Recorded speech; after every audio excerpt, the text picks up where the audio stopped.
Great, go ahead. To the LEND trainees. So hi, everybody. For the specific LEND trainees who are green badged, if you have not received an email regarding your COVID vaccination opportunity, if you can send me your name as well as your number that is on your badge. So there should be I was trying to think of how many numbers it is. I think it's a 5-digit number that is on your badge. If you can send that to me, so that way we can send an email. I will say that the folks that are seeing patients will be prioritized first. But I want to go ahead and get everybody who is green badge their number, just so I don't have to ask for a second request. Any questions?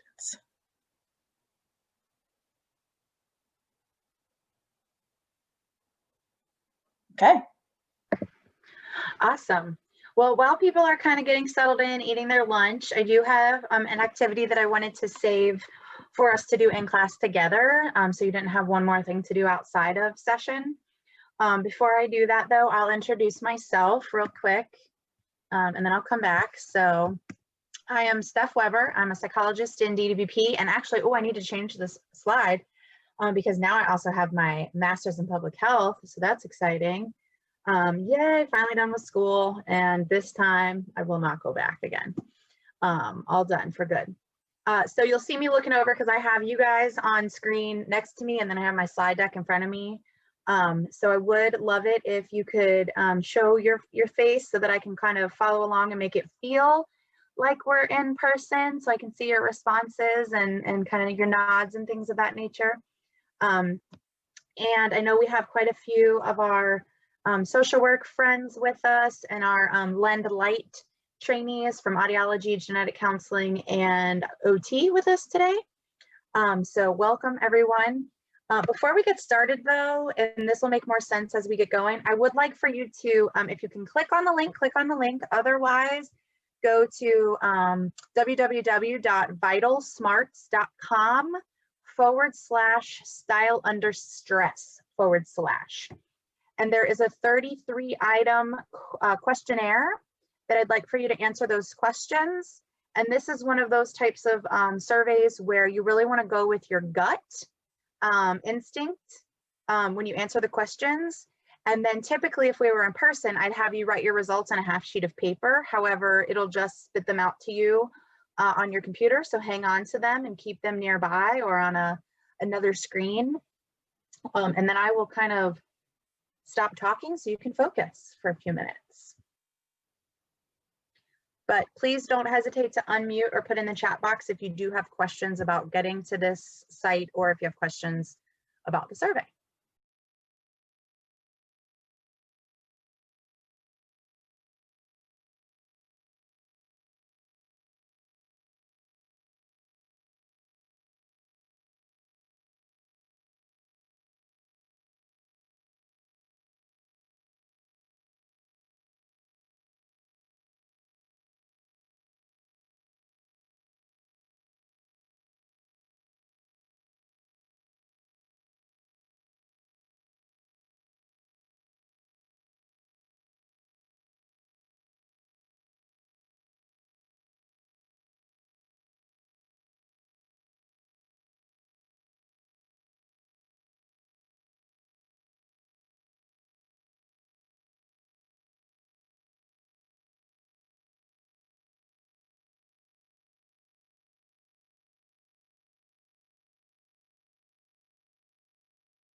So just as a reminder, if you're just joining, we are all going to the website that's on the screen. And also, Amanda, thank you to you for putting in the chat box and taking our individual style under stress survey that is a 33-item questionnaire. So we'll do that, and then we'll get started in likely about 5 or so minutes after everybody gets it close to being finished.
And thank you, Marta. If you are a social worker or a clinical counselor, there's a link to a SurveyMonkey that you'll need to complete by Monday, 1/25 to get your CEUs.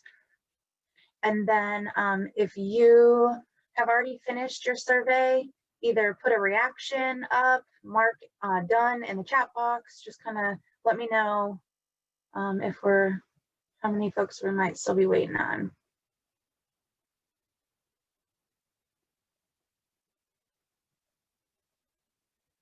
Okay, so it looks like a few people are finished, but others are still working. Cool. I like Catherine using the thumbs up. Feel free to use those throughout the session today too, when you're in agreement, or thumbs down if you're not in agreement.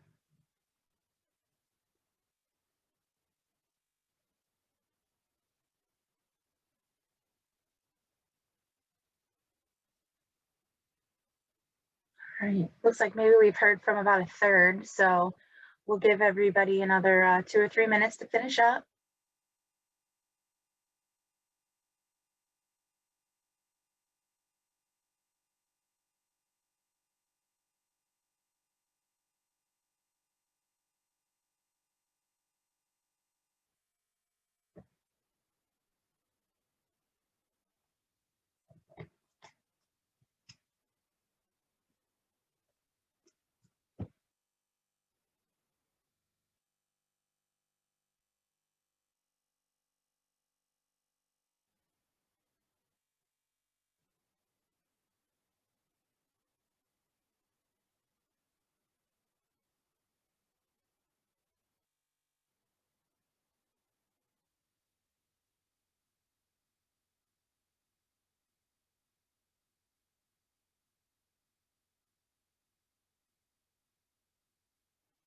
Okay, about one more minute.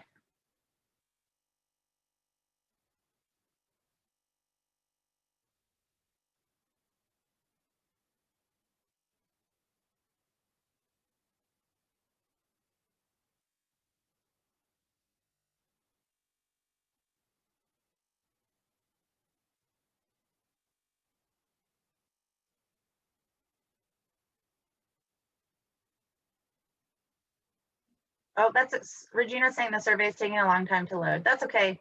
Feel free to answer the questions once I get started and while we're going.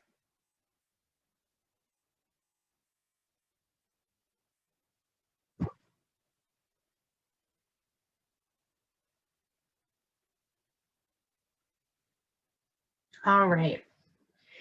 Well, thank you all for doing that. There's no where to submit it. It's just for your learning, and we'll kind of talk a little bit about it today, and then next time when we come back together on part 2 of this topic. So today's session is how to successfully navigate difficult conversations. And really this is part of our LEN curriculum, a focus on conflict resolution and negotiation, which is a maternal child health leadership competency. And we do this over 2 parts. Today's part is mostly the didactic and small group discussion with a little bit of large group discussion. And then next time when we come together, we're going to figure out how to do some virtual role plays, which obviously for many of you who have heard me talk before, I am much better in person. So we do our best virtually given the pandemic, but I love teaching in person, and here by myself, not being able to pick up on people's laughter or smiles or nods is a little difficult. So love the reactions, love it to chime in on the chat box, love somebody to stop me and interrupt and ask questions. There is, again, mostly a didactic today, but next time, be warned, there will be some role plays online, and we will try to keep our clinical counselors and social workers in groups together, and then our LEN trainees in groups together. So without any further delay, we will jump in. So our objectives today are to learn the basic conflict resolution styles as discussed in the literature, as well as the basic aspects of a crucial conversation. And this survey really kind of helps start with some of that self-understanding of what we do when we're faced with difficult situations and conversations, and kind of what leads to our reaction just based on our gut. We're going to talk about and identify the MCH competencies, which will be strengthened by really taking a deep dive and focus on difficult conversations and our own approaches. So when we talk about maternal child health leadership competencies, again, we talk about self, others, and wider community. And so this work really gets at that self-reflection, which is that survey we just took, the ethics and professionalism leadership competency. And I really want to challenge you to think about what you've learned from your own discipline and your own professional approach, and talk about that maybe in your small groups today or during your role plays next time, because what you've learned in your discipline can maybe help other people that they maybe haven't had that exposure in their discipline. Critical thinking is obviously very important when it comes to dealing with problem solving around difficult conversations, relying on the skills that you practice. This doesn't come naturally to a lot of people. A lot of people are avoiders by nature. So we really have to practice.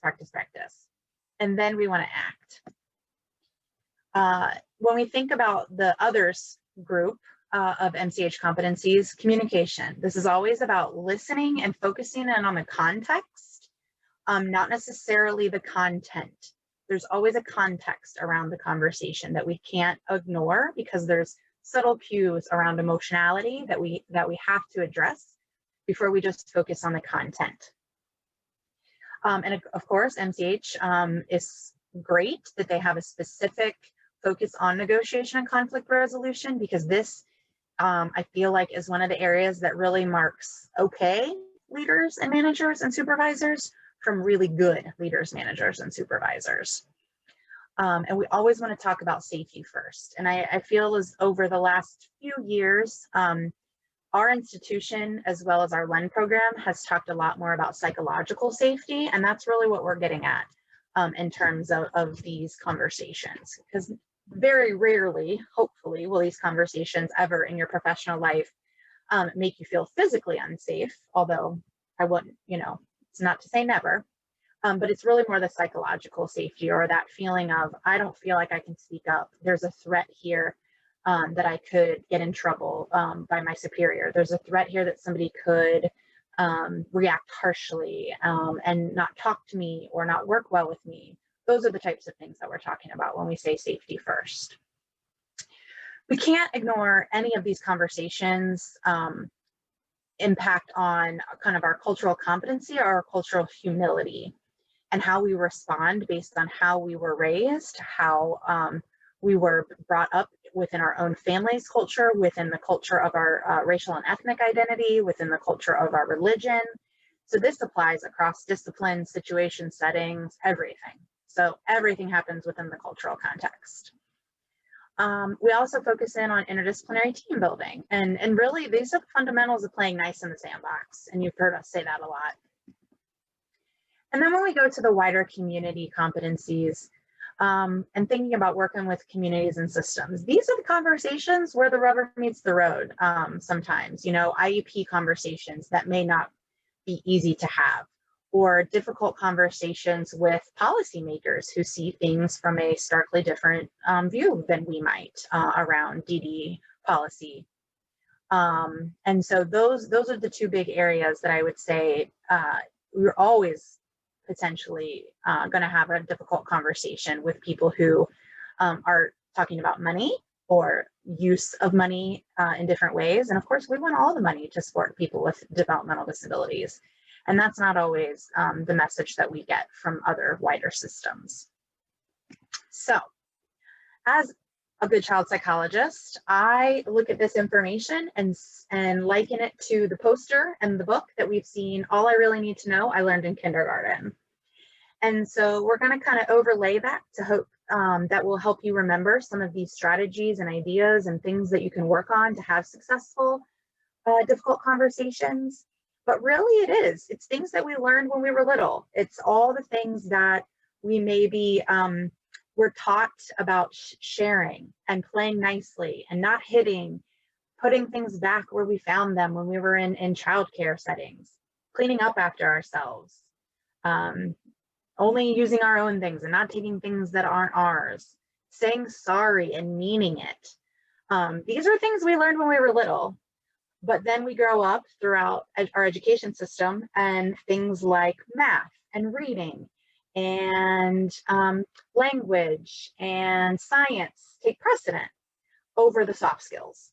But what we know from a lot of research is that individuals with that emotional intelligence that you've heard us talk about oftentimes do much better in management, leadership, and supervision roles, and in leadership in general, than those with simply high IQs or high academic performance. So again, we've learned all this stuff, we just maybe haven't practiced it as much throughout our lives as we could or should have. So there's always more as well to learn and grow. And all you need to know, you learned in kindergarten, also about flushing, right? We learned how to flush the toilet when we were in toddlerhood and before we got into school. And there's a piece of that applies here too, although it might seem funny, but it does. Additionally, take a nap every afternoon. Wouldn't that be nice? But it's also important to keep in mind as we think through difficult conversations that sometimes we just need a break. We might not get to a resolution in one sitting. And this one is really important because this starts with us, and we use all of our senses and all of our skills, especially our emotional intelligence, to know what's going on in the environment around us. And when you go out into the world, watch out for traffic, hold hands, and stick together. And remember the Dick and Jane books and the first word you learned, the biggest word of all, which is to look. So we're always going to be looking. And even for me, the Dick and Jane books might be a little dated. So I would just say, as a good millennial, Google it and learn about the Dick and Jane books. But really the point is we want to look for when things might start to turn crucial or difficult. So I got a little video for you and I did trial it. Let's just make sure my sound is shared and hopefully it will come through okay. Right,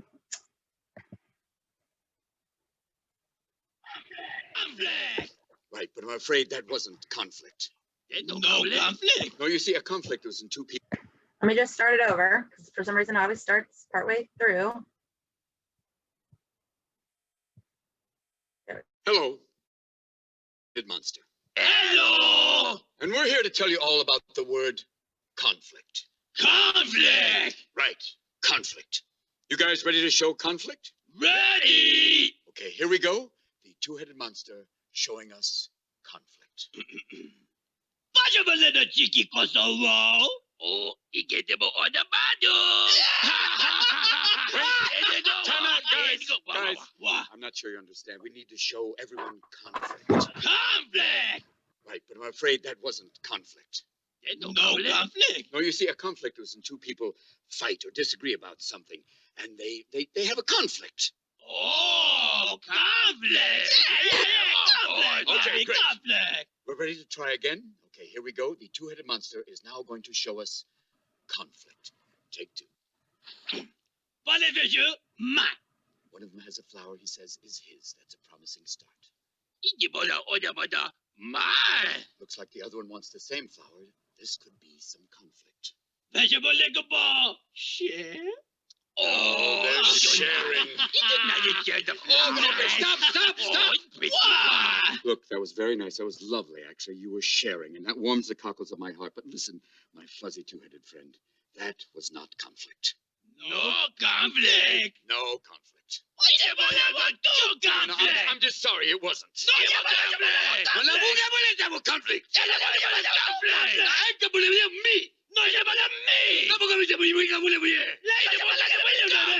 Wait. What?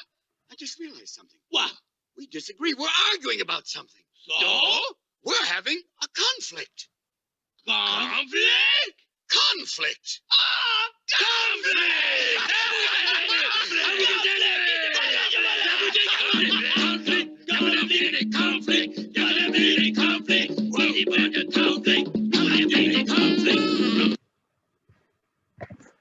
Hello, I'm Robin.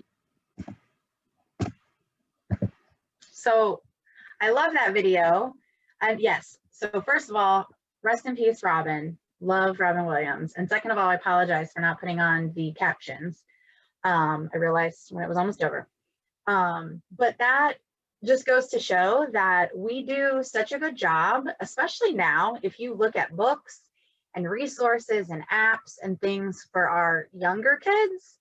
Preschool kids have a lot of exposure to social emotional learning, and there's a lot more research around social emotional learning. There's maybe not agreement on which curriculum are best, and so there's a lot of him-hawing around on what to put in place in school districts and things of that nature.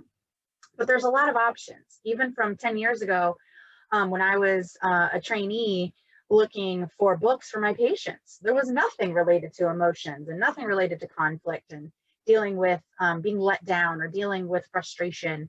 And now there's tons.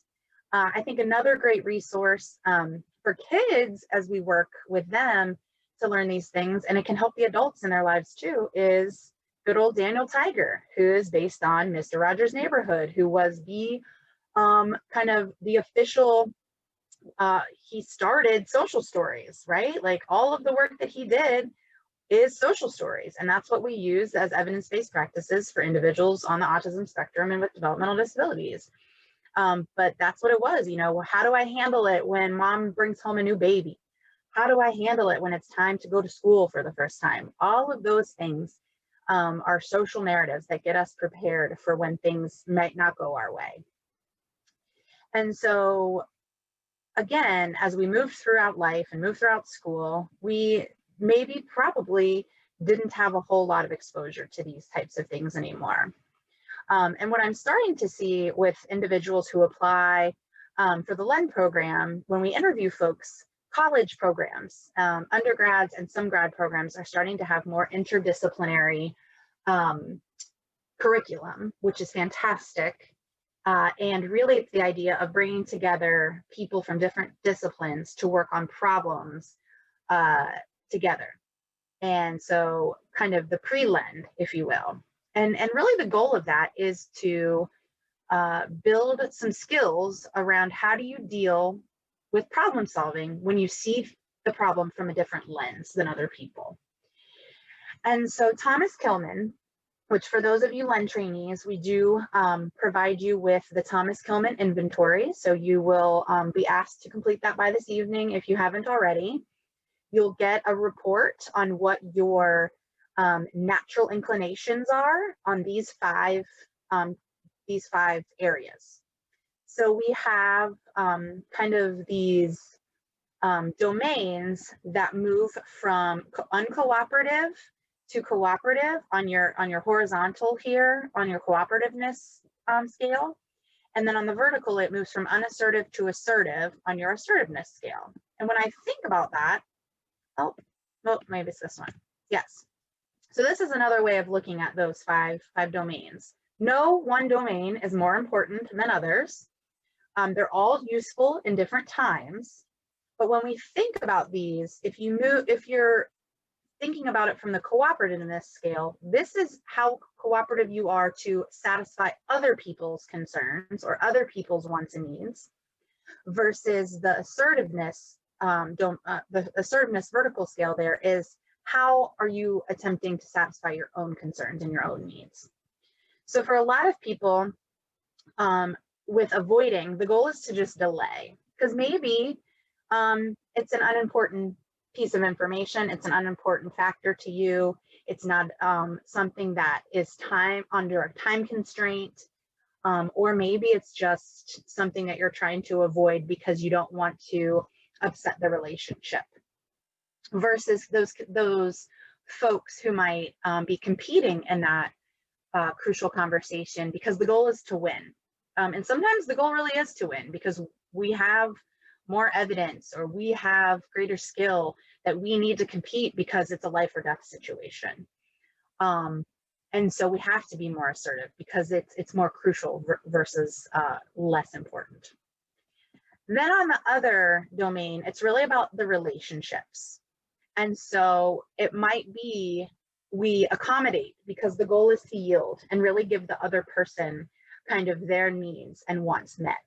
And this oftentimes happens with those of you out there who are in supervision. You might accommodate and yield to your supervisor because, you know, you have this mentality of, oh, I'm still learning and I'm still growing and I don't know it all. And that's true in some cases. And in other cases, the goal is to yield because, you know, you need a supervision recommendation letter, right? So I'm going to avoid or I'm going to accommodate my supervisor because I need to maintain that relationship. And this will, over time, hopefully dwindle because you will be in different roles and have different responsibilities. But we oftentimes see our students in these avoiding and accommodating modes more often. Versus then, if we are cooperative and assertive, that's more of our collaborating mode, where the goal is to find that win-win solution, where both parties or multiple parties can come away feeling as though they got some of their wants and needs met. And then the middle ground, where it's a middle of, you know, keeping relationships and I just put up substance there along the vertical axis. It's really more of the product. So are we maintaining relationships? Or are we accomplishing a product or an end goal? And sometimes that compromising mode is the most important to find that middle ground. And so nowhere in any research around this do people say one mode is more useful than another. It really depends on the situation. And so a couple questions are coming in the chat box. Jenna asks, is that report emailed to us? I didn't see a report when I finished the assessment. Correct. Once everybody finishes, we compile those and then we will send them back out to you. So you will get those. That's why we wanted to do it like a week before next session. So over the course of the next week, you'll be getting your report. And again, when you see your report and it says, oh, you have a tendency to accommodate, I don't want you to see that as a negative. that you should always, want to strive for collaborating and compromising, because in some instances, avoiding, accommodating, competing might be the best case scenario. And then Lindsay asks, if this was a graph, where would you want the point XX to be? Yep, exactly. Depends on the situation. Because again, in many of our, for our medical colleagues, they're in competition a lot because it's a life or death situation. And for some of us that maybe work more in an ambulatory or outpatient setting, we do have more time to work on projects or cases together where we can maintain the relationship because we have more time.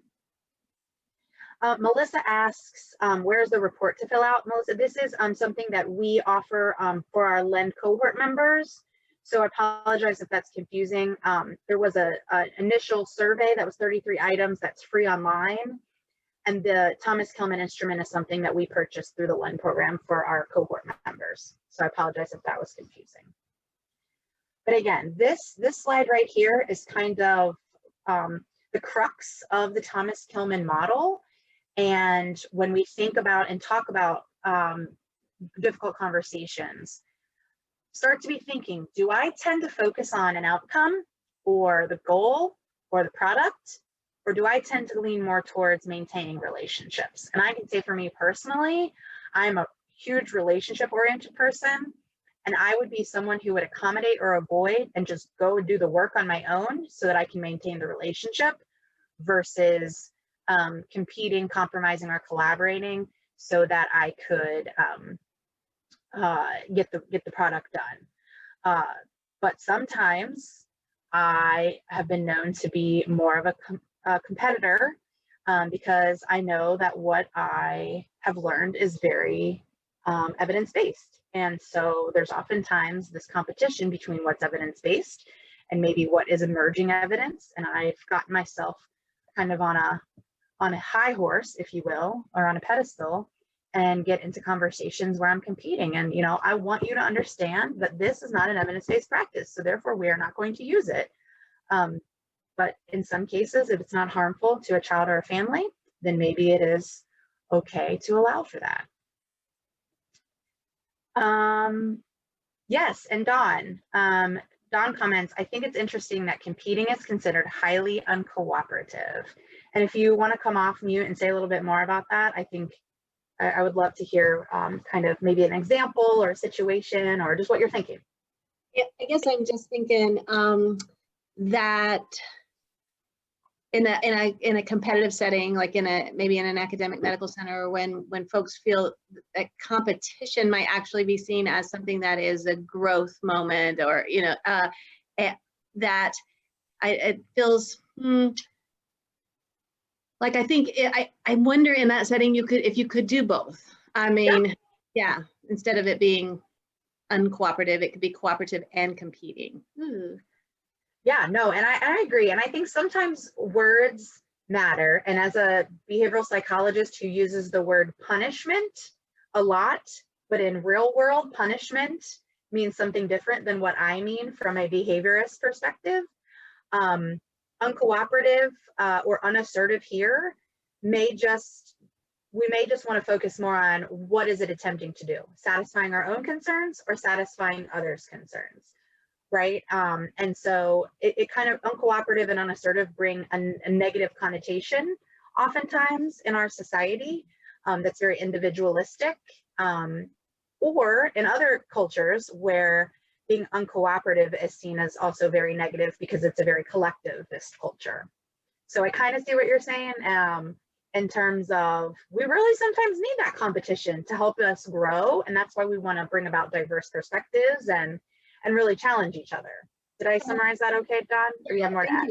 Actually, you made it sound more interesting than I made it sound. So thank you. That's why I'm here. Can I interject something, Steph? Absolutely. Go ahead, Lori. Just because I'm a proponent for Alfie Kahn and he wrote the book, The Case Against Competition.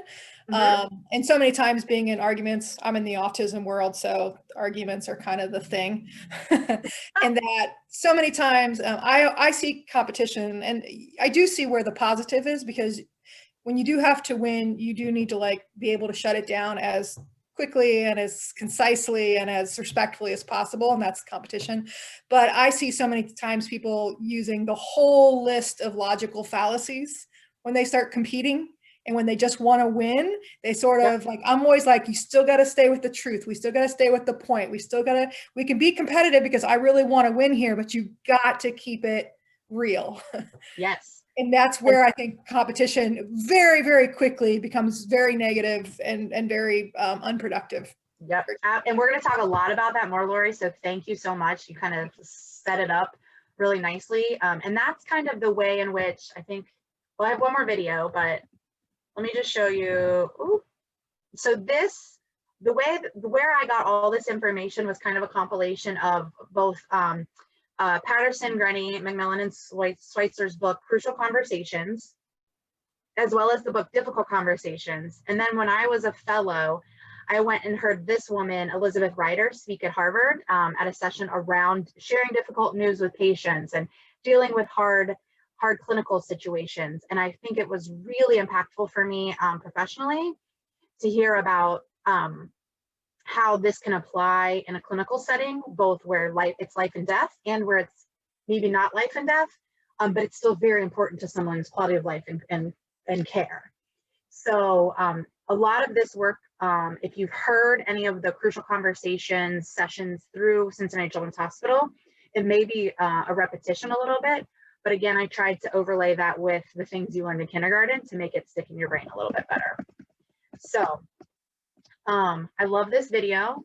I think I'm gonna have to stop share, go out to YouTube and reshare. So this video is like the most adorable.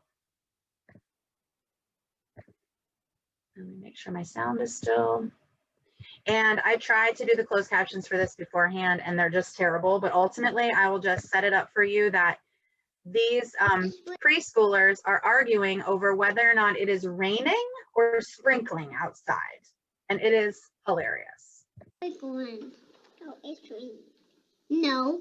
Hey, sprinkling. No, it's raining. No, it's sprinkling. No, it's raining. My mom told me it's sprinkling. It was raining. No. Yes, it is. My mom told me it was sprinkling, not raining. My mom said it is raining. No, my mom told me it's sprinkling. Because my mom didn't say it's raining. No, my mom said it's sprinkling. My mom said it's raining. Ow! My mommy said it's. Say sorry to the sprinkling. My mom told me it's sprinkling. My mom it's not. Mommy, it's sprinkling outside, maybe. Mommy said raining. No, it's not. Yes, it is. No, you're pretty. You're not real. I'm real. Watch. We're gonna go out there and see. I'm not gonna see anymore. Watch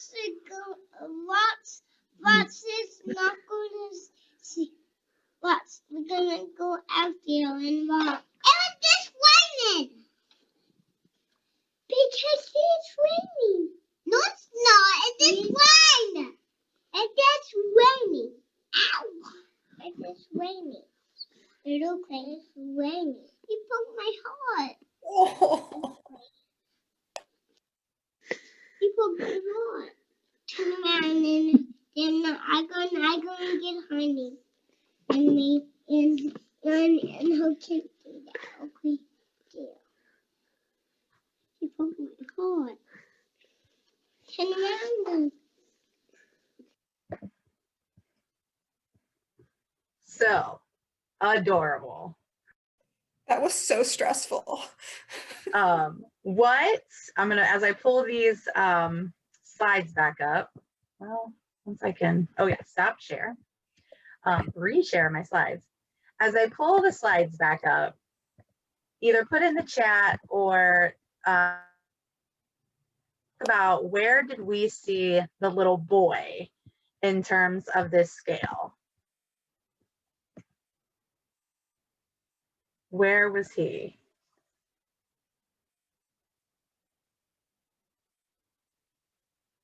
What was his mode being used? Yes, I don't know. Was it raining or sprinkling? I think it was doing both. I think, according to the little boy, it had just rained. Yes, so yep, competing, Because mostly competing. Yep, go ahead, Allie. it was a crucial conversation. So Absolutely. in that, he really probably felt very assertive and he was competing. Rock on. Yep. And how about twin number 1, who was engaging with him mostly? Rock on. Oh, absolutely. Competing, right? They were in the full-on crucial conversation because this was very important. What strategy did we see them rely upon mostly? Each of them. What did they say to each other? And we do this as adults. I just talked about it. Referencing expertise. Well, my mom said, right? And moms are the ultimate of expertise, right? So going back to the data, right? Going back to the data says, my mom said it was raining. Nope, but my mom said it was sprinkling. Then what did we see twin number 2 offer up? Did anybody hear that? And I'm sorry that the captions weren't great, but twin number 2 offered up a different strategy.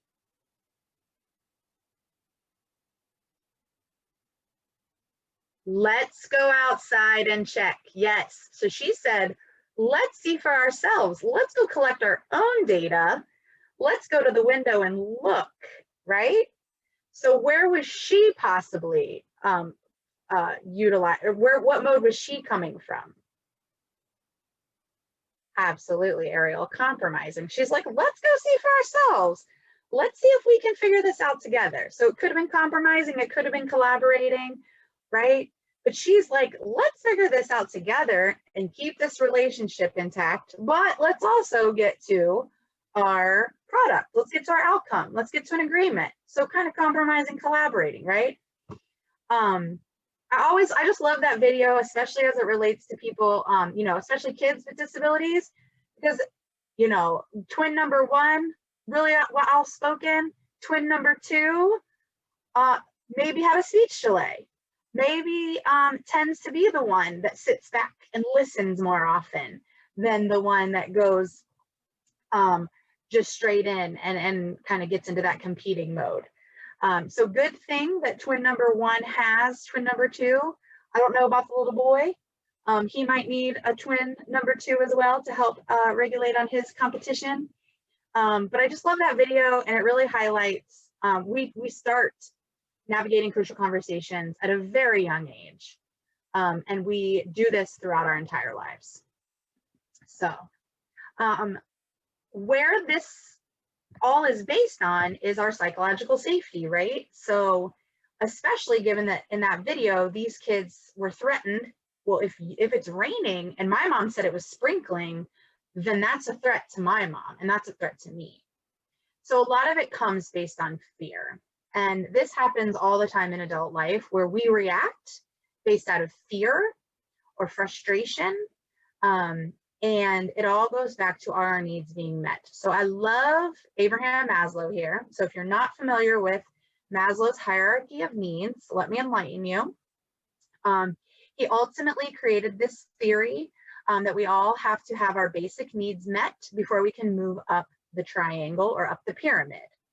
And so he was a psychologist, and this theory is really used widely throughout much of psychology today, and lots of different theoretical orientations reference him.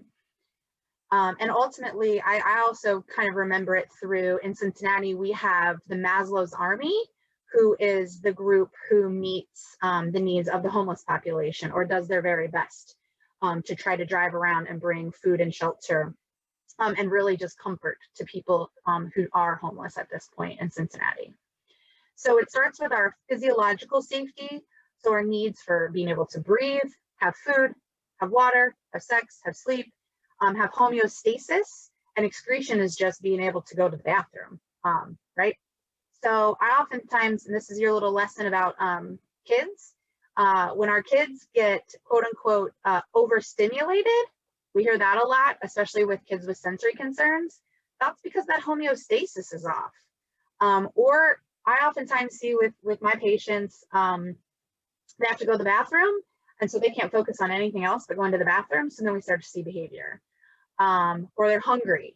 And we have coined a term, hangry, for adults, right? Like, you get hangry because your basic needs aren't being met. So how can you think? How can you rationalize? How can you work cooperatively with your peers when your basic needs aren't being met, right? So then as we move up, we have our safety. So this is our sense of, shelter, financial safety, resources, family safety. This is kind of where I put more of that psychological safety in there. And then all the way up to love and belonging, having close friendships, having family, having an intimate relationship, on up to esteem, having that confidence, being able to feel a sense of achievement. And then according to Maslow, not all people reach self-actualization, but it's really this level of creativity and being able to problem solve and being accepting of oneself. And so I really want us to ground in Maslow's hierarchy of needs when we think about how do we navigate difficult conversations, because as soon as that physiological or psychological safety gets threatened, then we have to rebuild those things before we can move on in the conversation. I'm gonna kind of pause. I've been talking a lot. See if anybody has any questions before I jump into this next bit. Chat box or come off mute.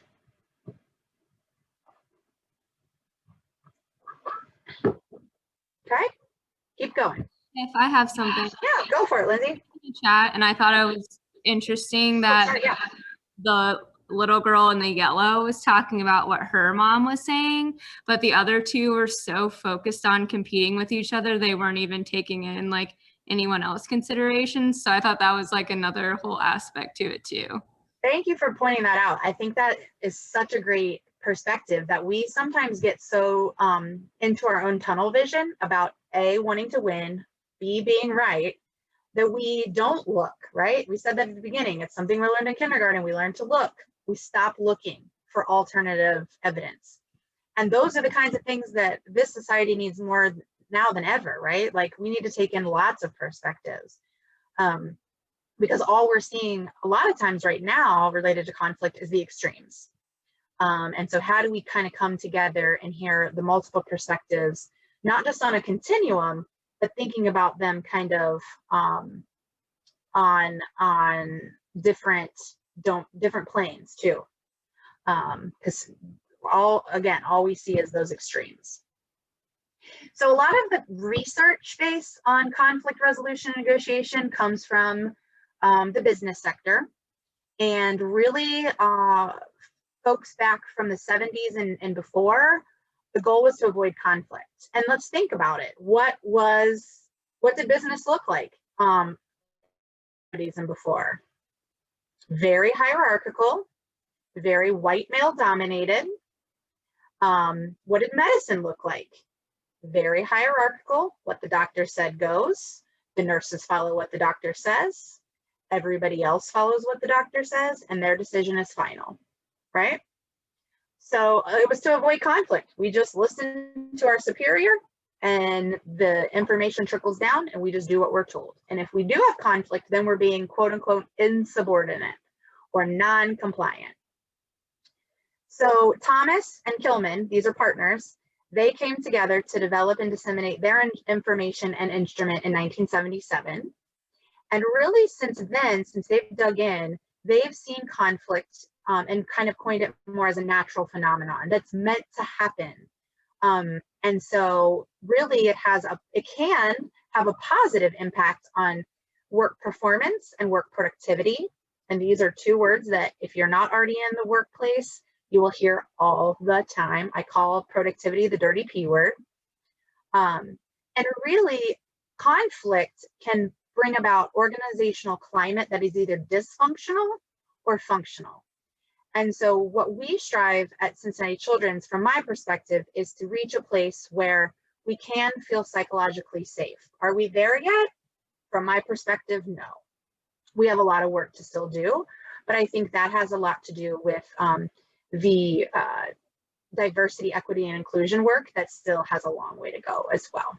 And hearing different perspectives from people who grew up different ways and bring various perspectives to the table.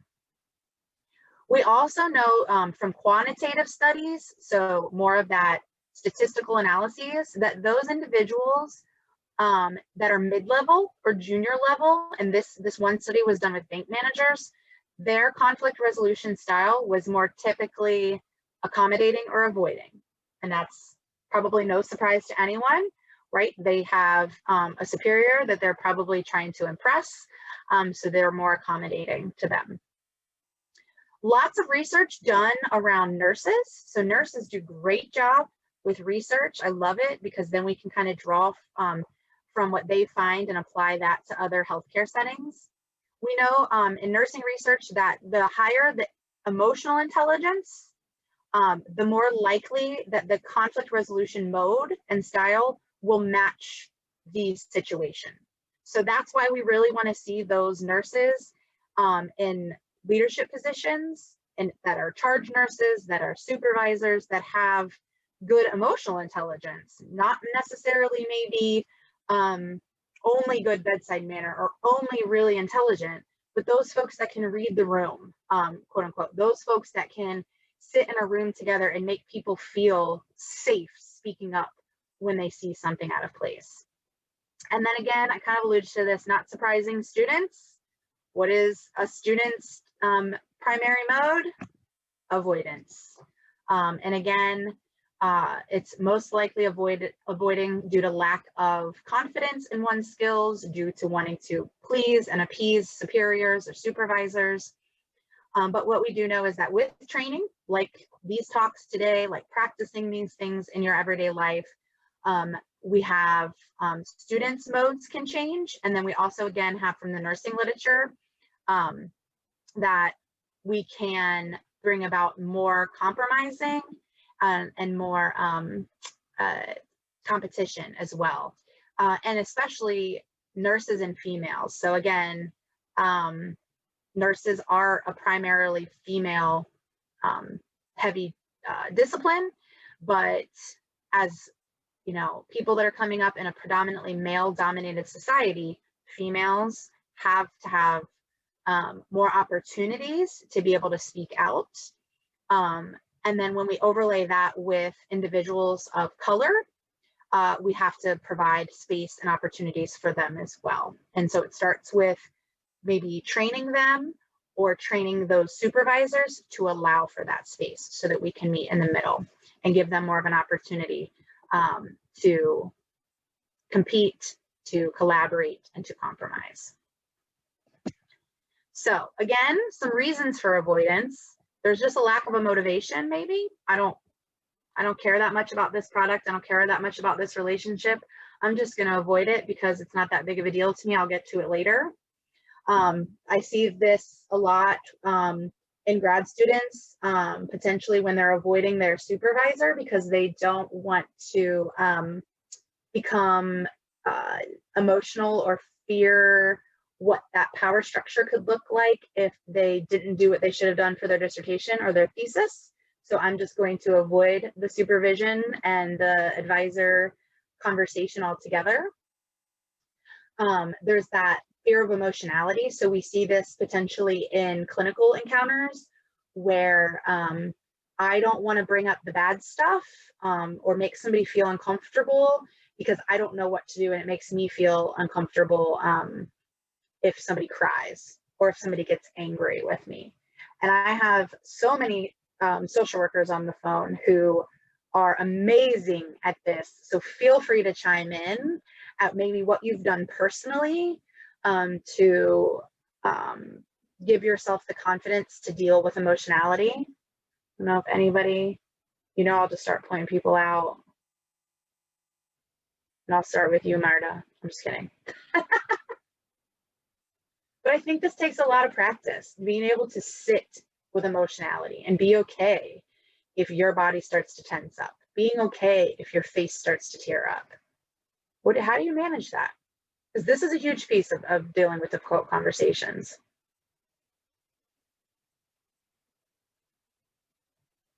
Feel free, put it in the chat box, come offline. Doesn't just have to be my social work friends.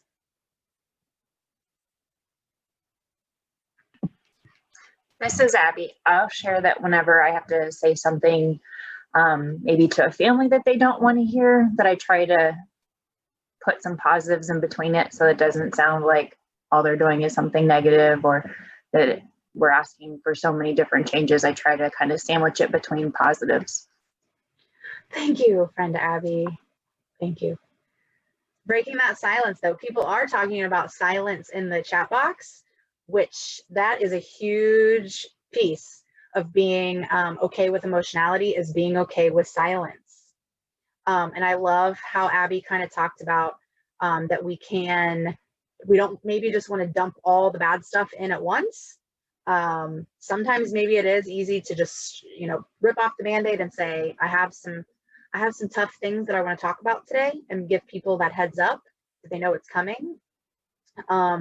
But also to kind of talk about, but these things are going really well. And especially from the disability world, where we want to really focus in on, it's not all doom and gloom. There's so many positive things.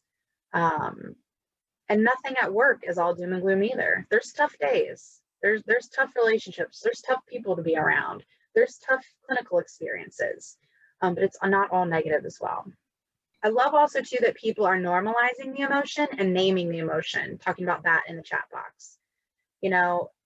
Saying, I'm feeling really emotional about this, so I can imagine you are as well. Or given everything that has been talked about and shared, it would be expected that you would be emotional right now. Rachel says, we spend a lot of time working in boundaries and seeing the whole picture. So emotions being okay from patients and fellow staff, and silence during conflict. Again, that silence is incredibly important because it helps people regulate their emotions and think through what they need to do instead of just reacting. And we'll talk about why that's important a little bit later. Exactly. So Dawn says it helps to remember the goal that we're getting to it together, and really focusing in, okay, I got to stop, collect my thoughts, and get back to the goal. And I think I missed some really good comments, so just give me a second.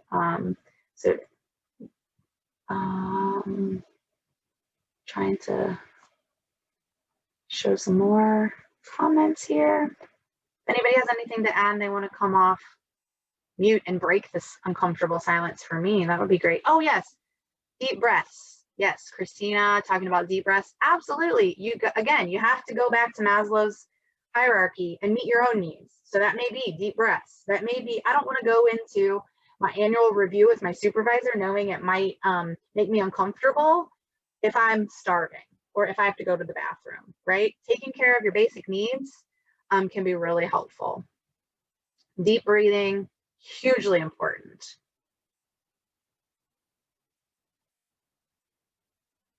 Awesome.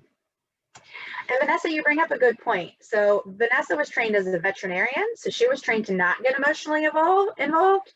So what we're talking about is the exact opposite of that.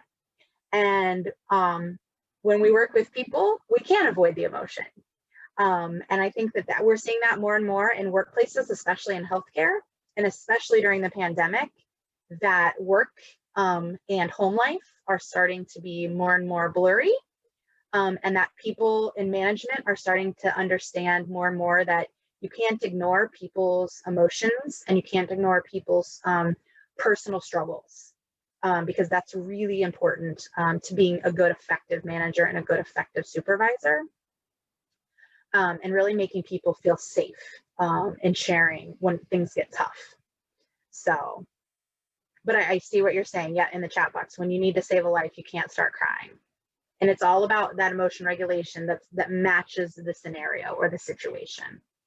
However, we'll talk in a few months, maybe not a few because there's only a few months left of Blend, but in March and or April about sharing diagnoses with families and having those kinds of conversations that impact maybe chronic illness diagnosis or lifelong situation, and how that can really help the family feel heard and empowered when we also are being impacted emotionally by that conversation, as opposed to the trauma of being told, you know, I've heard so many stories, especially of moms who have children with Down syndrome, that when they learned their child had Down syndrome, it was somebody randomly basically being sent in the room saying, oh, by the way, your child has Down syndrome and here's your resources, and then walks out. And that's the epitome of fear of emotionality, right?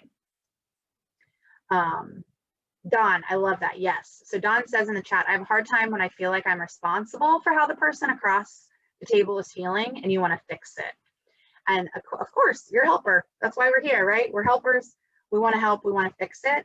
And that, I think, goes back to somebody mentioned, I think, Rachel, you mentioned boundaries.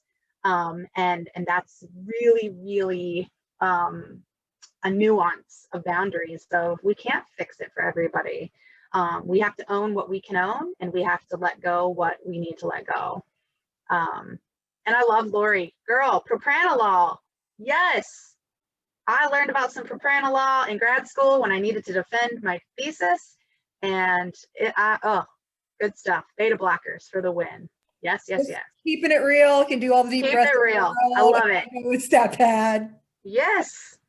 So if anybody, propranolol is a beta blocker. It's a short-acting blocker of basically anxiety. So it blocks your sweating response. It blocks how you experience fear and nervousness.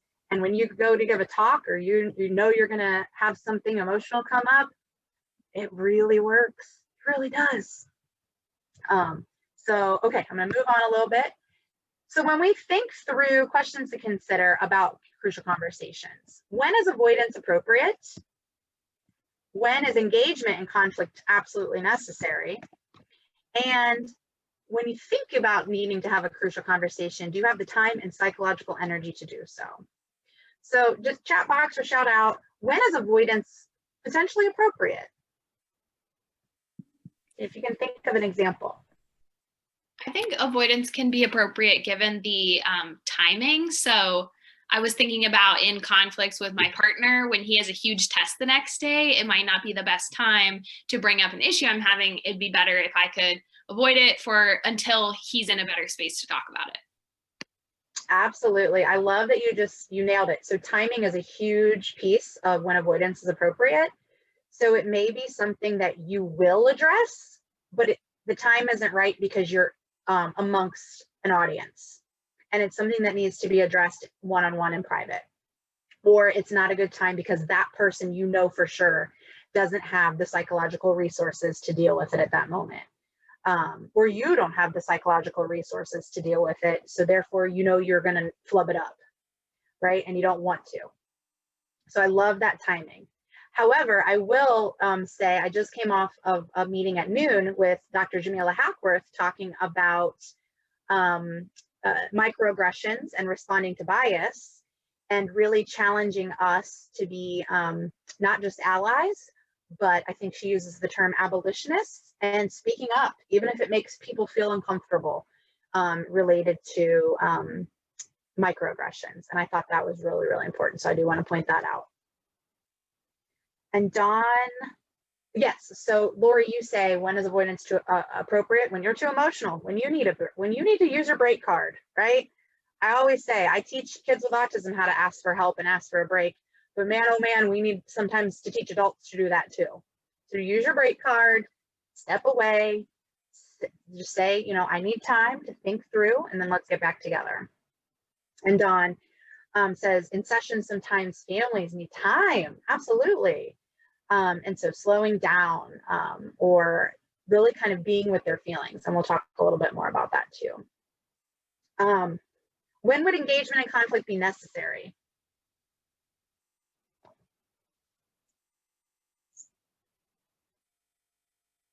I'm not gonna spend too much time. Obviously, we mentioned before, life or death situations, right? Like, we gotta go, right? If there's a safety issue, like if it is We can't compromise safety. Ah, Jenna, tell me more. IEPs, conflict may be necessary.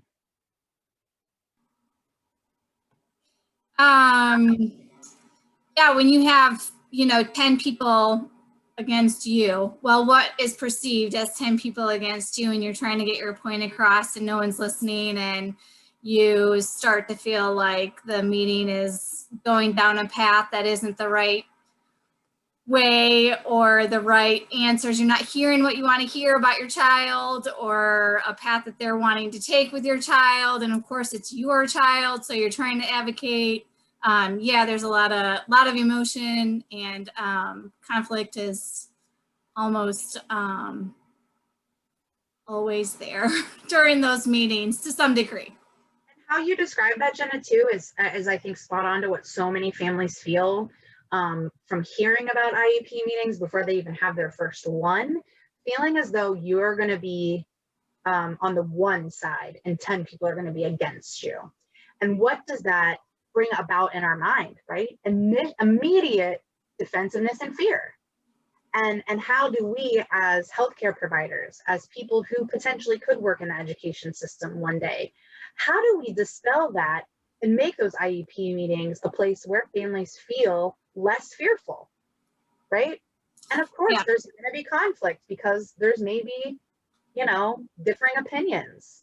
However, you're exactly right. When you go into any meeting feeling like you're going to be quote unquote ganged up on, that's going to leave you feeling in such an unpsychologically safe space that you're going to immediately jump to, well, I have to combat this. I have to, Yeah, it's so true. I think the hard part is the conversation really should start before the IEP meeting happens. And then the family won't feel like they have to go in kind of unprepared and not knowing what was going to be discussed and not having a plan before they go in. So that's where a lot of that miscommunication happens, I think. Yep. And I love that you brought that up, because that doesn't just happen with kids in IEP meetings. That happens with the staff you'll supervise. That happens with your trainees you'll supervise. We don't need to wait for the annual evaluation to talk about things that need to be talked about, both positive and things that need to be challenged and improved upon. We want to have this as an ongoing conversation so that we don't have these traumatic, crucial conversations that may happen one time a year, right? That we think of as our traumatic IEP meeting, or that we think of as, oh my gosh, I want to avoid scheduling my annual eval because I know I did this one thing that's going to be marked in my personnel file for forever, right? So we want to have these conversations ongoing, as opposed to waiting and having them all at once when people are highly emotionally charged. Absolutely. So when we think about all that research we know about conflict and putting it into real life, we see conflict everywhere. Conflict is what makes for good TV, right? If we didn't have conflict, I wouldn't have watched 17 and a half seasons of Grey's Anatomy throughout my life, right? That's a lot of hours of time that I've devoted to that conflict. But we see it with with siblings. Siblings are the epitome of where you learn how to negotiate and deal with conflict. Sports, there's always two sides trying to fight against each other to win. Even Judge Judy, right? Like, she makes for some good TV too. There's always, it's always in our common culture and pop culture everywhere and in real life.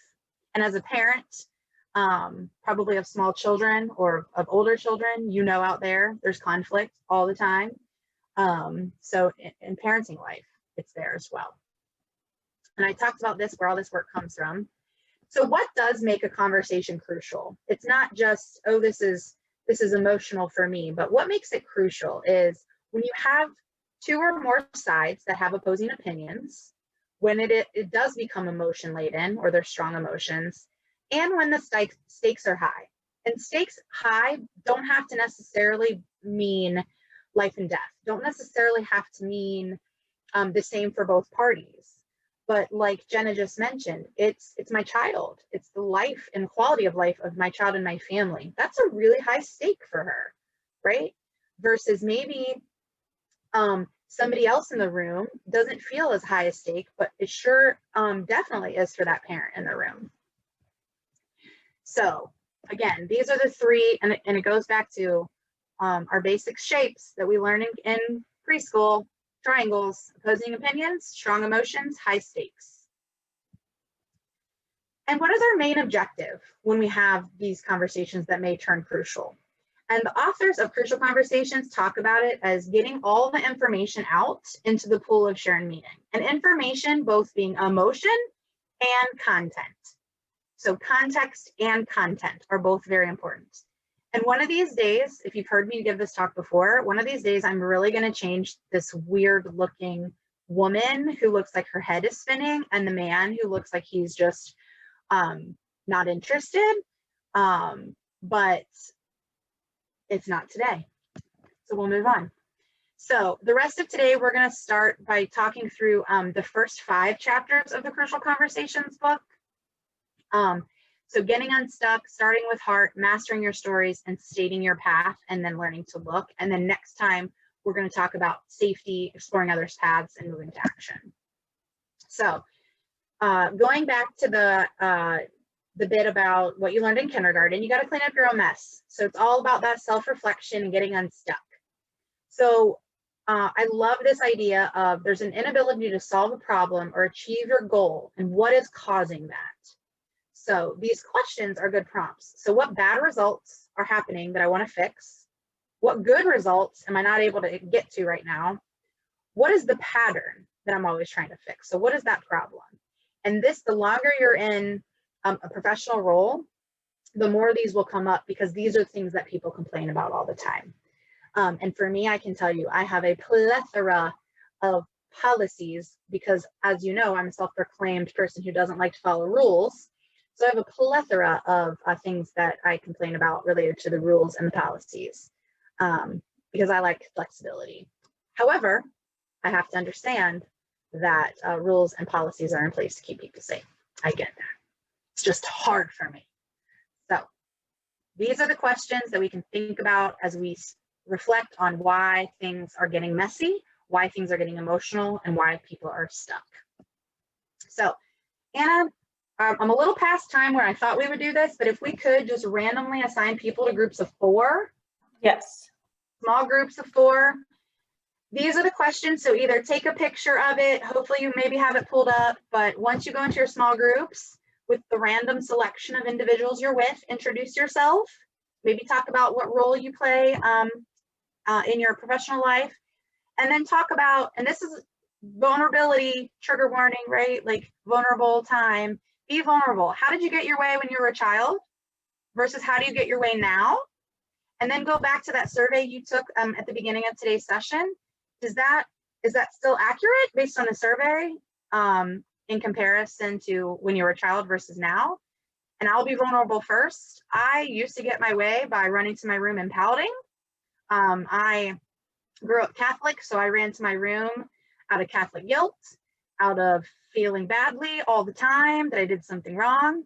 And so I would just pout. And then I think because my parents also have the good old Catholic guilt, they would also feel bad and then they'd give in. And so I still, to this day, get my way by pouting. But it's just an adult pouting. And so it's like an adult tantrum occasionally. And so I recognize that. And I realize I have to work on it. But I want you guys to kind of talk about that too, because how you potentially get your way at home with your spouse, with your family, with your roommates might be different than the way you get your way at work too. So talk about those questions. And Anna, feel free to shoot them into the rooms. So you'll get a pop-up asking you to accept your invitation into a breakout room. And in the interest of time, we're just going to come back and maybe have like 1 or 2 people share. And I will say one of my favorites that I heard from a Lynn training one time was that she knew her parents, an engineer and an accountant, were super analytical. And so she wanted a puppy. And so to get her way as a kid, she knew she had to meet their needs. And she created a PowerPoint with data and graphs as like a 12-year-old. And sure enough, she got her puppy. So it's all about knowing your audience too. Yeah, anybody feel like being a little brave and coming online or putting in the chat box how they got their way when they're a child and if it measures up to where they are now with how they get their way. I feel like you might enjoy my childhood stories. So my parents are both psychologists. And so if it was anything to do with like conflict with my brother over things that we both wanted, they would give us a period of time that we could talk it out. And if we didn't come to a conclusion within that time, neither of us would get whatever we wanted. And then my strategies were a little bit like I learned ways to manipulate my parents, which isn't the greatest to admit. But something that worked with my parents would be asking for a lot of things, especially my dad, in the hopes that I would get like one of them. And then guilt tripping worked on my mother. I love it. And your parents aren't just psychologists, they're like behaviorists. So I love that they like put boundaries. Yeah, and they did a lot of use timers and everything, I bet. Yeah, awesome. They used a lot of planned ignoring when we were children. Yep. Easton, you'll have to give Easton some tips because that's what he's in for sure. Thank you for sharing. And then I'm not sure what your first name is, ZEI1UA. My daughter creates PowerPoints too. Yes, that's awesome. Technology, man. Kids are smart. Dawn, thank you, Dawn. One more person want to share?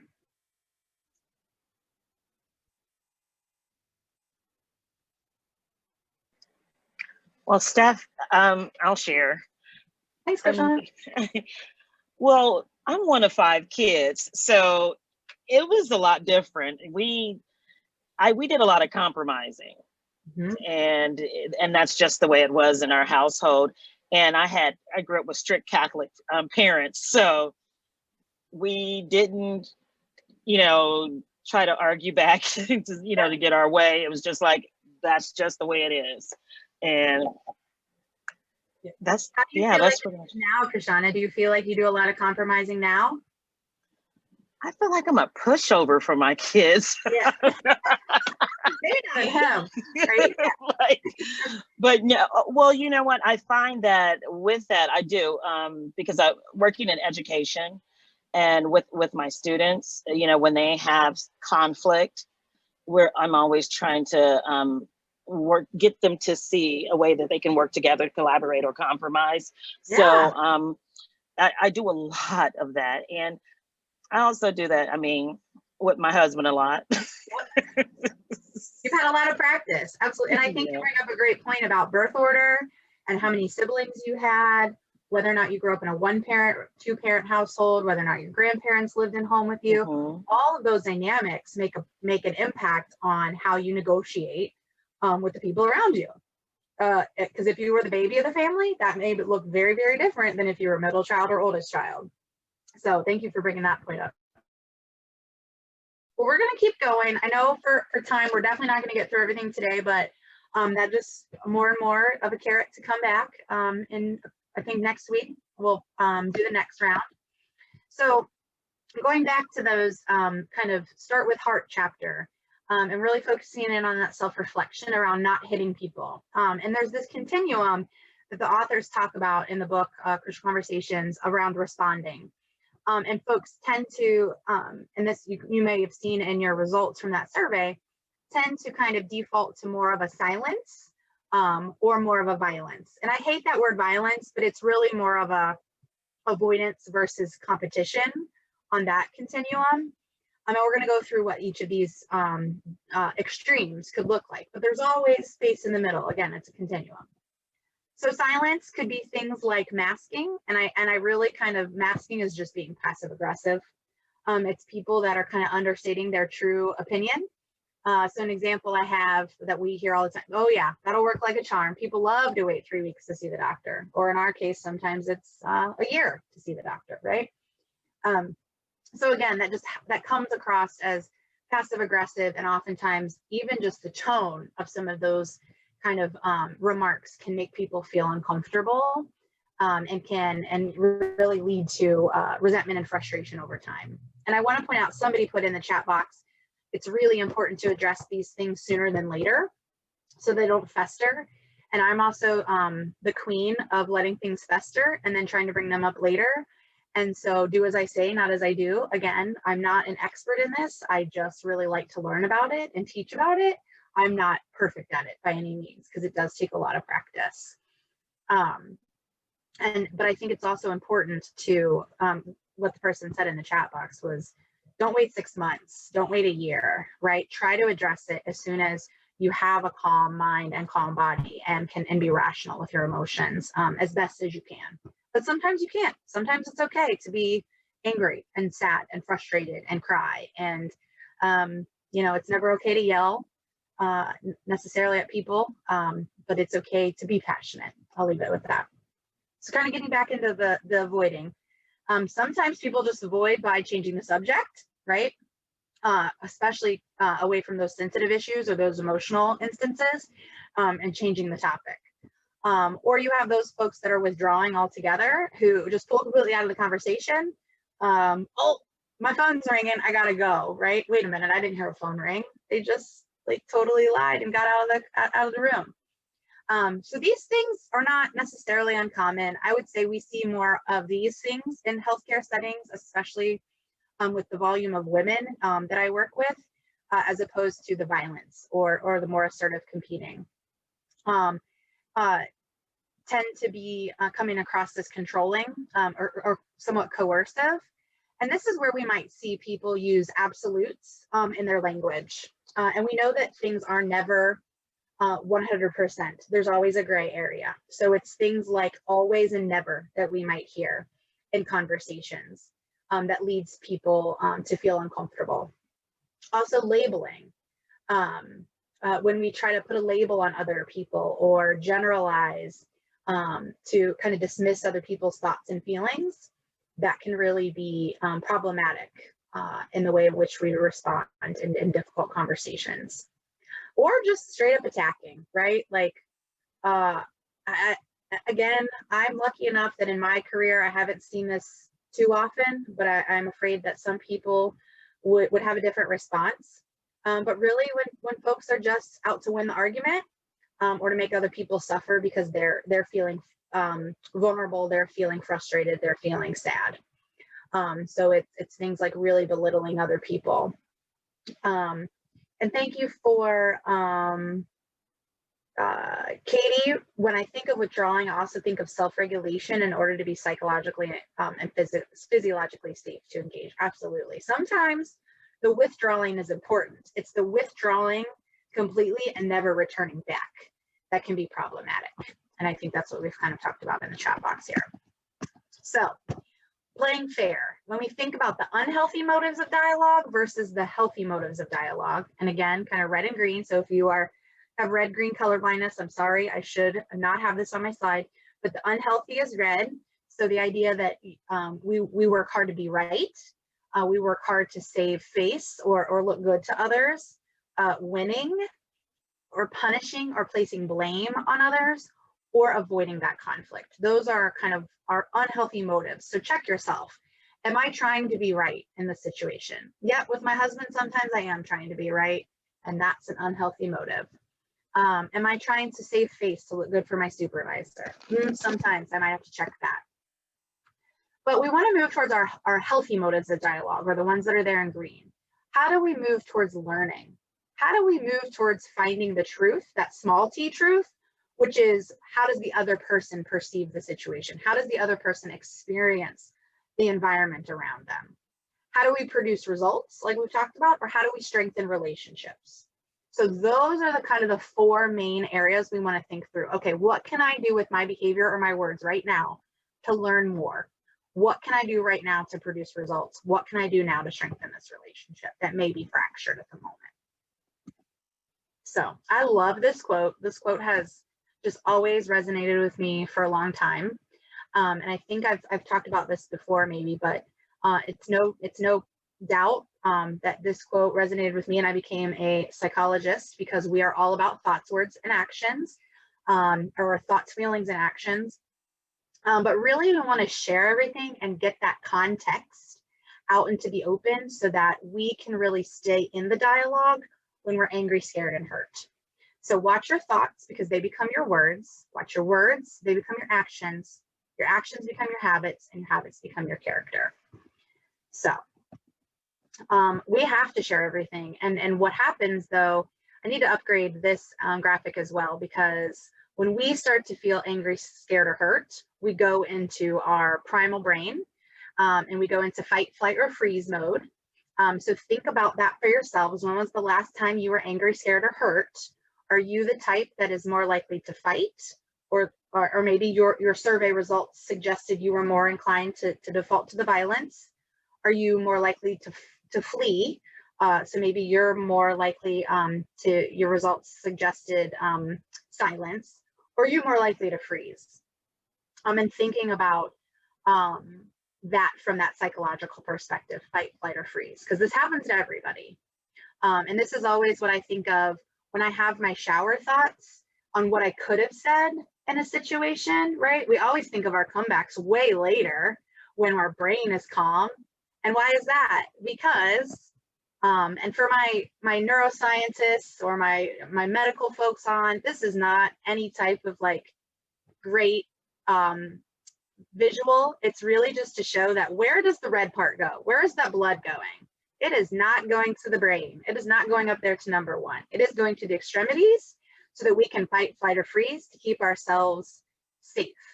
And it's no different than if we see a snake or if we are in a situation where we feel psychologically unsafe, the reaction in our brain is the same. And Dan Goleman, who is like the father of emotional intelligence, calls it neural hijacking. So basically our neural pathways are taken over. Our amygdala is triggered before our frontal lobe or our neocortex even has a chance to deal with the input. So we immediately lose that that rationality because the blood is flowing to our limbs so that we can get away, we can fight, or we can keep ourselves protected. And again, it's no different from a physical threat to a psychological threat. Our brain reacts the same. So what do we have to do? We have this problem where we have a lack of blood in the brain. So it's a lack of ability to share everything that we want to. So we might miss parts, or we might not be able to share it coherently. And this, for a lot of people, is the issue. And then we just can't get our words out. This even happens when you're nervous about giving a presentation in front of people, right? It's hard to think through and speak exactly what you want to say. And then your presentation is over and you're like, oh, I forgot that part. I really wanted to say that too. So how do we learn how to train our body to create an emotional state within ourselves that makes us quickly get back to a place where we can return to healthy dialogue, even when we get triggered? So we watch our thoughts because those become our words. And so we take in what's around us through our senses. We see and hear what's going on in the environment. What we take in that information, then we tell ourselves a story. Those are our thoughts. And that story that we tell ourselves, which then impacts the actions that we might take. So the authors of Crucial Conversations really want us to differentiate between the real facts of the situation from the stories we tell ourselves. So the facts of a scenario, and I use easy scenarios. So feel free to jump into the chat box and put some scenarios where, you know, it might be more realistic. But for instance, I have maybe worked with a student who shows up late and doesn't maybe get set up appropriately. And so we talk about that in session or in our supervision. And I say, you know, we agreed that you would come at 8 to get ready for our 8:30 appointment. And I see that when you arrive at 8:25, it doesn't allow enough time to get all the materials and the computer and everything set up. Well, on the flip side, that student may be telling themselves, oh my gosh, Dr. Weber hates me. I'm the worst practicum student ever. I'm going to fail this practicum. Life is over. I'm never going to become a psychologist, right? That is not fact. What are the facts? The facts are we had a conversation about what time to show up, and I brought it to the point that the student is not showing up on time. Never in my conversation as the supervisor did I say, you're the worst practicum student ever. You're going to fail this practicum. You're never going to be a psychologist. But these are the things we tell ourselves. And this is kind of based on similarly what we learn about with cognitive behavioral therapy. If you walk down a street and you see a group of people telling a joke and you see them laughing, you may jump to the story in your mind that they're laughing at you, about you, something related to your clothing, your appearance, something that you did. But really, the fact is they may have just been telling each other a joke. So this happens all the time, leading to difficult conversations. I've had, some things that have landed wrong with me, and I'm like, did they really mean that? I wonder if I could go back. Is that the story I'm telling myself? So feel free to chime into the chat box situations that you may have had where you were on the receiving end of some information and you jumped down a rabbit hole of stories that you told yourself.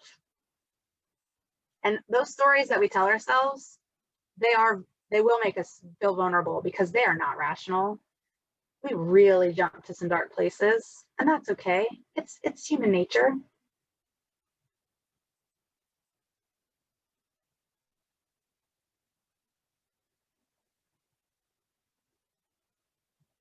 I know, we're struggling, we're almost done. I didn't give you guys a break, too much of a break at least. Other examples?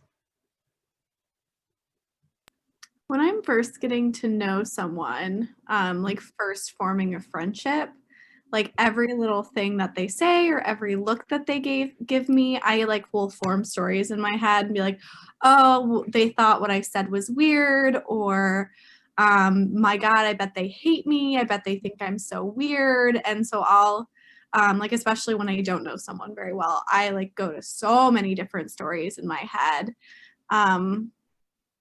that aren't necessarily, probably rarely true. Yep. Oh, I love that. You brought it to the personal too. This isn't just about work. This happens personally, professionally, with our significant other, with our kids. I always go there too, especially when I'm teaching, and somebody might be concentrating and they have that really like kind of stern face where they're really thinking through. And immediately in my mind, I'm like, oh my gosh, they're disagreeing with me, but they're not saying it. They hate what I'm saying. They don't like me as a teacher. I'm the worst teacher ever, right? Like we go down this like spiral, and I call it the shame spiral, right? Like, oh, it's the worst because of these stories we tell ourselves.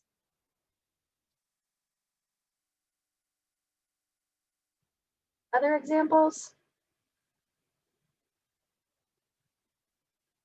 You'll start to see these all the time now because you'll be looking for them. But we really want to kind of think through, what were the real facts of this situation? What did I see? What did I hear? What did the other person do with their behavior? And really try to keep it as objective as possible and reframe from those stories. And the authors kind of talk about these three different types of stories that we kind of quickly move to. And I think that there's other types of stories, like I'm the bad one and I feel, like I'm in the wrong, is kind of what we've just explained with a couple of our examples. But their stories that they discuss are the victim story, which is, it's not my fault. And you rationalize and intentionally ignore the role you might have played in that situation. So kind of thinking through, well, that person is just horrible to work with. And so why would anybody want to, follow along? Well, I kind of mesh together the victim and the villain story. Like it's all your fault versus it's not my fault. It's all the same. Victim, villain. Somehow or another, somebody else is in the wrong and I'm not, right? And there's a psychological phenomenon where we own our own successes, but we blame other people for failure, right? And vice versa. So these are the kinds of things we really have to check for. Is it really, am I rationalizing that it's okay to do something not great or say something not great because I'm trying to be the victim here, or because I'm trying to set the other person up as the villain? Because we all have a role to play. We all make mistakes. And then the helpless stories. This is what I often see and experience myself when it comes to systems level issues. So as we've worked through this semester in Lend and kind of talk through how do we address large scale problems that we maybe don't have control over today, tomorrow, or next week, we get into this state of helplessness. And so, oh, there's nothing I can do, right? My actions are justified because no matter what I do, it's not going to fix the poverty cycle. It's not going to fix the issues with the education system. It's not going to fix the access to care, right? So we tell ourselves, well, there's nothing I can do. And so that then gets us in that spiral of the stories we tell ourselves versus just addressing the things that we can't control. So the skill number one that we talked about today was really separating that fact next week to really look for these examples in your life and then watch for those 3 types of stories. Oh, Heidi, thank you for bringing up compassion fatigue. That was my dissertation. I love talking about some compassion fatigue. It is real, and I'm so glad that people are finally, all these years later, it's been around for forever, not forever, but it's been around for quite some time, and people are now finally making it common knowledge. But exactly, this helplessness, this learned helplessness that I can't change the system, because it gets exhausting just being the carer. And so we could do a whole session on compassion fatigue, but feel free to jump off or jump on, come off mute and share a little bit what you were thinking too.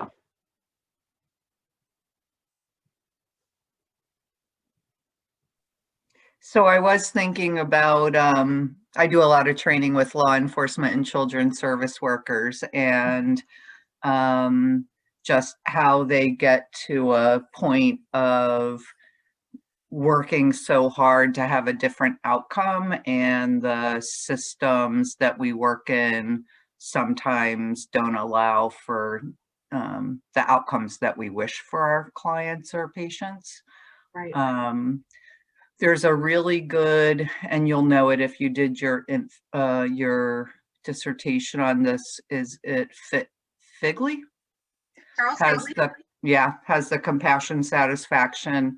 Yeah. Well, he started with the compassion fatigue, but his newer self-test includes compassion satisfaction, because a lot of us who stay in the field for quite a long time can develop compassion satisfaction. So like getting to a place where we really enjoy the work that we do. Absolutely. I love it. Yeah. So Charles Figley, if you guys are interested in this work, he coined the term compassion fatigue. He was a vet, a war vet, and kind of saw that, wait a minute, people can have PTSD-like symptoms without having that threat directly to themselves. They can hear about it. So as caregivers, this is really important to monitor as well, because it really is that that PTSD-like response from just hearing other people's stories. So anybody that works in the trauma world is really always on the lookout for how other people's trauma stories can impact them. And it goes back to all of this. How do we navigate facts from the stories we tell ourselves, right? Like I worked with kids that lived in residential facilities for a long time. And so I was intimate with trauma issues. And it was always like, well, you know, somebody's going to come and, you know, hurt me. And I was like, wait a minute. I just happen to work with like the 0.00001% of kids who have really difficult life, right? And so you kind of have to check yourself for those stories of, oh, this is definitely going to happen to me, versus what's really fact. So thank you, Heidi, for sharing about that. Let me check the time. Oh no. All right. So next time we come together, we are going to jump into telling the rest of the story, as well as kind of talking through about the how skills and the what skills. And so if you're familiar with Marshall Linehan's dialectical behavior therapy, or DBT, this is very similar to the Dear Man skills. And so we'll talk about that a little bit more next time, just kind of priming you to come back and be awesome. It'll be awesome. But I love to end this session with this quote: respect is like air. You don't really notice it until it's not there. Then it's all you notice. So kind of take that. Hopefully you learned something new today. Please, please, please get back into the habit as a LEND trainee of filling out your surveys in Canvas. And if you are a clinical counselor or social worker, please also complete your evaluations, because we look at these very closely and we modify our curriculum based on what we get as feedback. So thank you for being engaging with me in virtual land. And hope that we can be together in person sooner than later.